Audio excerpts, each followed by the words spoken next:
Hello students, आज की video में हम लोग एक और क्वेश्चन कर रहे हैं सर्कल टॉपिक में से। और बढ़िया क्वेश्चन है, ट्रिकी क्वेश्चन है। थोड़ा सा ट्रिक इसमें लगानी पड़ेगी, कुछ कंस्ट्रक्शन का हमें यूज करना पड़ेगा, तब हम इसको कर पाते हैं।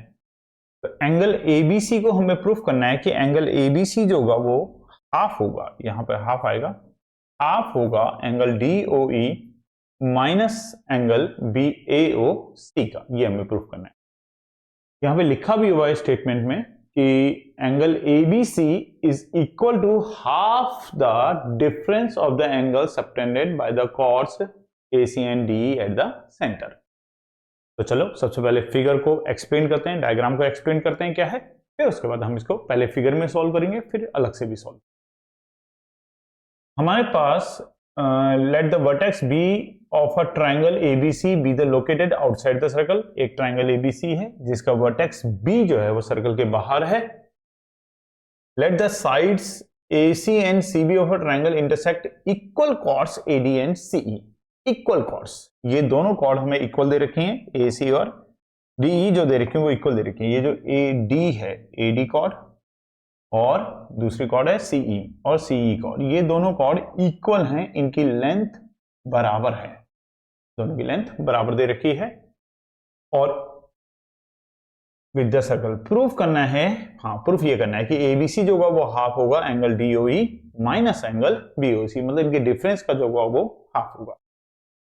ठीक है ना, ये डिफरेंस है एक्चुअली, ये DOC माइनस DOE भी हो सकता है, या इसको हम ऐसे भी लिख सकते हैं कि एंगल ABC जो होगा वो इक्वल टू हाफ होगा। इसको ठीक कर लेते हैं, ऐसे ना लिख करके, एक्चुअली एंगल AOC बड़ा है तो angle AOC minus angle DOE, ये बात हमें प्रूफ करके लानी है कि AOC माइनस DOE का क्या होगा, हाफ होगा, इन दोनों के डिफरेंस का हाफ होगा। तो चलिए, DOE एंगल हमारे पास यहां पर है, AOC एंगल हमारे पास यहां पर है और ABC एंगल हमारे पास यहां पर है। इन तीनों एंगल्स के बीच में हमें रिलेशन बनानी है कि इन तीनों के बीच में रिलेशन क्या होगी। वो रिलेशन जब हम बनाएंगे तो अपने आप ये रिलेशन बनके आ जाएगी। तो चलिए देखते हैं कैसे बनाएंगे रिलेशन।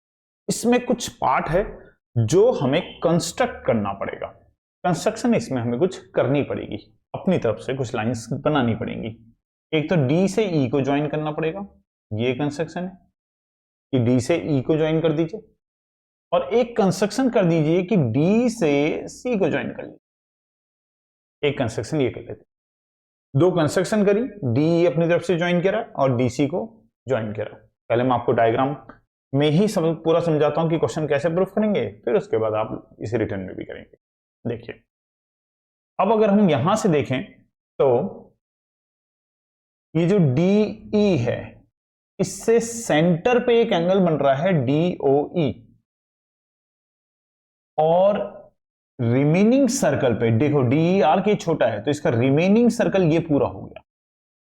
तो DE से सेंटर पे एंगल बन रहा है DOE और इस रिमेनिंग सर्कल पे एक एंगल बन रहा है जिसका नाम है DCE।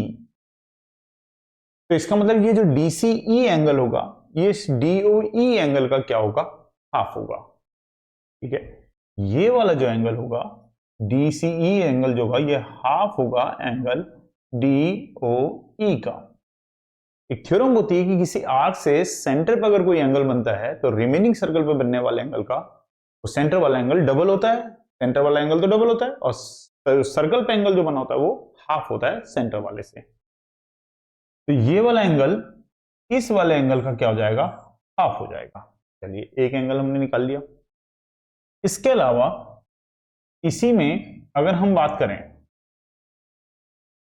तो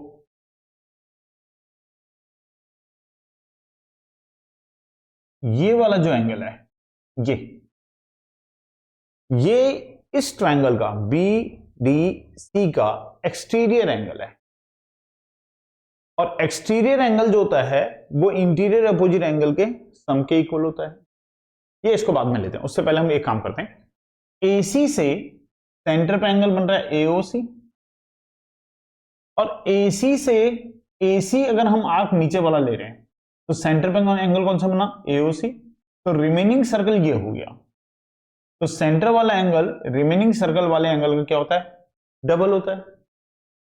या हम ऐसा बोल सकते हैं कि सर्कल वाला जो एंगल होगा वो सेंटर वाले एंगल का क्या होगा, हाफ होगा। तो इस एंगल को हम लिख सकते हैं कि ये वाला जो एंगल होगा ये एंगल हाफ होगा एंगल AOC का। दोबारा देखो, इस AC से अगर नीचे वाले आर्क AC की बात करें तो सेंटर पे बन रहा है AOC, और रिमेनिंग सर्कल पे जो एंगल बन रहा है वो बन रहा है ADC। तो AOC जो होगा वो डबल होगा ADC का, या उल्टा बोले तो ADC जो होगा वो हाफ होगा किसका, AOC का। और ये वाला एंगल हाफ हो गया किसका, DOE का। अब जो मैं पहले बोल रहा था कि BDC ट्रायंगल में ये एक्सटीरियर एंगल है, बाहर का एंगल है, तो ये इन दोनों एंगल के सम के इक्वल होगा। और जैसे आप इन दोनों को इक्वल टू में रखेंगे आपका ये चीज प्रूफ हो जाएगी, या इन एंगल्स के बीच में रिलेशन आपको मिल जाएगी। तो चलिए अब स्टेप बाय स्टेप इस क्वेश्चन को पूरा हम लोग सॉल्व करते हैं। इस तरीके से किया जाएगा। तो हमने बातें करी, हमने कंस्ट्रक्शन करा, DE को ज्वाइन करा और हमने DC को ज्वाइन किया। ये तो कंस्ट्रक्शन का पार्ट है, जो ब्लू कलर की लाइन है वो कंस्ट्रक्शन का पार्ट है। अब हम ले रहे हैं कि DCE जो होगा एंगल, DCE जो होगा वो एंगल आधा होगा एंगल DOE का। ये थ्योरम होती है कि आर्क से सेंटर पे बनने वाला एंगल जो होता है वो रिमेनिंग सर्कल के एंगल का डबल होता है। तो सेंटर पे डबल होता है तो सर्कल वाला एंगल हाफ हो जाएगा। सेम ऐसे इधर से जो एंगल ADC होगा, ADC होगा वो हाफ हो जाएगा एंगल AOC का। सर्कल वाला एंगल जो सेंटर सर्कल पे जो एंगल बनेगा वो सेंटर वाले एंगल का क्या हो जाएगा, हाफ हो जाएगा। अब इसके बाद इस वाले ट्रायंगल में, इन ट्रायंगल BDC में ये एक्सटीरियर एंगल है, तो इंटीरियर अपोजिट दोनों एंगल्स के सम के इक्वल होगा। तो एंगल ADC जो होगा वो इक्वल टू होगा एंगल,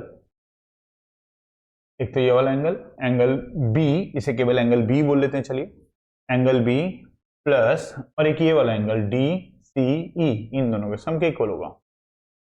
या DCB लिख लेते हैं पहले, बाद में E कर लेंगे। अब ADC, या पहले लिख लेते हैं ADC equal to B angle को अगर हम इसकी लैंग्वेज में लिखें तो हम ABC भी लिख सकते हैं, एंगल ABC। और C एंगल को, DCB का एंगल को हम DCE भी लिख सकते हैं, DCE भी लिख सकते हैं। बात एक ही है, देखो DCB बोल लें चाहे DCE बोल लें, ऐसे ही एंगल B को हम ABC भी लिख सकते हैं। अब अगर हम फर्स्ट और सेकंड से यहां वैल्यू पुट करें from equation first and second, तो ADC जो है वो है हाफ ऑफ एंगल AOC, और ABC जो है उसको तो हमें फाइंड आउट ही करना है तो उसको रहने देते हैं, और DCE जो है वो है हाफ एंगल DOE। अगर ये इस तरफ आ जाएगा तो half angle AOC minus half angle DOE equal to angle ABC। तो हाफ अगर हम कॉमन ले लेते हैं तो यहां पर आ जाएगा angle AOC minus angle DOE। और यही बात हमें प्रूफ करके लानी थी, यही चीज हमें प्रूफ करना था। चलिए फिर मिलते हैं नेक्स्ट वीडियो में नेक्स्ट क्वेश्चन के साथ। थैंक्स।